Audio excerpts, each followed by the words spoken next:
with the current data, you can see that the virus is very transmissible, with the number of cases rising quite steeply over the last few days.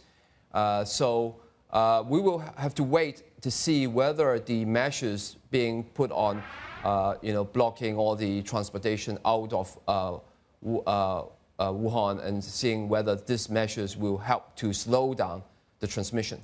But the virus itself, you look at it, is very transmissible. Probably, I would say, very much similar to that of the SARS coronaviruses, if not even more so. Professor, you talk about the transport bans or the lockdown in these Hubei cities. Do you think that this is the right approach by the Chinese authorities? And do you think, like places in Hong Kong, not that we have a large outbreak here, but some similar measures should be imposed to prevent any more cases cropping up in the city? I think that's definitely the right measures to do for the Chinese government of blocking all the transportation coming out from Wuhan and also two other cities. I think this will definitely help in slowing down the transmission of the virus, as we see most of the infected cases, more than 60% is actually from Wuhan.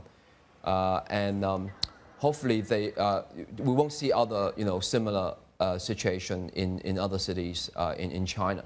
What has become new as more cases crop up and we try to find out more about this novel coronavirus?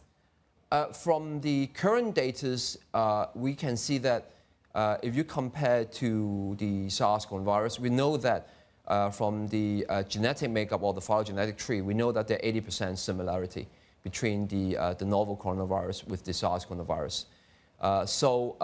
In terms of the clinical presentations, we see that again, patients tend to present with upper respiratory symptoms, and also some of the more serious cases, they will develop pneumonia.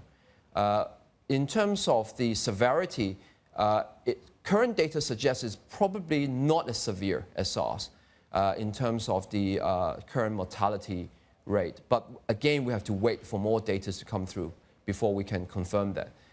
In terms of transmission, it is probably very similar to SARS, but it's still, I think the transmission is quite rapid. It's by droplets, it's not airborne.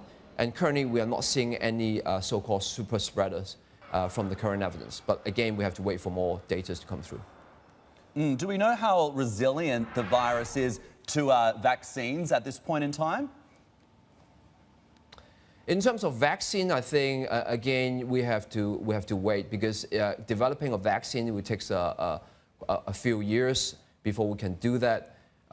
Nevertheless, in terms of treatment for antiviral, apart from the supportive treatment using the ventilators, ECMO, or other kind of non-invasive support, certainly there are drugs that can be repurposed for the treatment of the novel coronaviruses.